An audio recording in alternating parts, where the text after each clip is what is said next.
So hi guys, Nandamuri Kalyan Ram హీరోగా నటించిన చిత్రం డెవిల్. ఇది కూడా తన కెరియర్లో వస్తున్న మరో ప్రయోగాత్మక చిత్రం. బ్రిటిష్ కాలం నాటి కథతో క్రైమ్ థ్రిల్లర్గా రాబోతుంది. మూవీ విడుదలకు సమయం దగ్గర పడడంతో చిత్రం యూనిట్ ప్రమోషన్లకు ముమ్మరం చేసింది.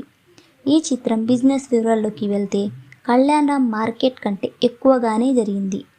నైజాంలో 5.50 కోట్లు, సీడెడ్లో 3 కోట్లు, ఆంధ్రప్రదేశ్ అన్ని ప్రాంతాలు కలుపుకొని 8 కోట్ల బిజినెస్ను జరుపుకున్న ఈ చిత్రం ఆంధ్రప్రదేశ్, తెలంగాణలో 16.50 కోట్ల బిజినెస్ను జరుపుకుంది.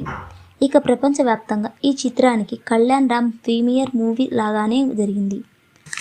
ఓవర్సీస్లలో ఈ చిత్రానికి 2 కోట్లు, కర్ణాటక, రెస్ట్ ఆఫ్ ఇండియాలో 1.60 కోట్లు, మొత్తం ప్రపంచవ్యాప్తంగా కలుపుకొని ఈ చిత్రానికి 20.10 కోట్ల బిజినెస్ జరగగా 21 కోట్ల బ్రేక్ ఈవెన్ టార్గెట్తో డెవిల్ చిత్రం ప్రేక్షకుల ముందుకు రాబోతుంది. So guys, that's the video.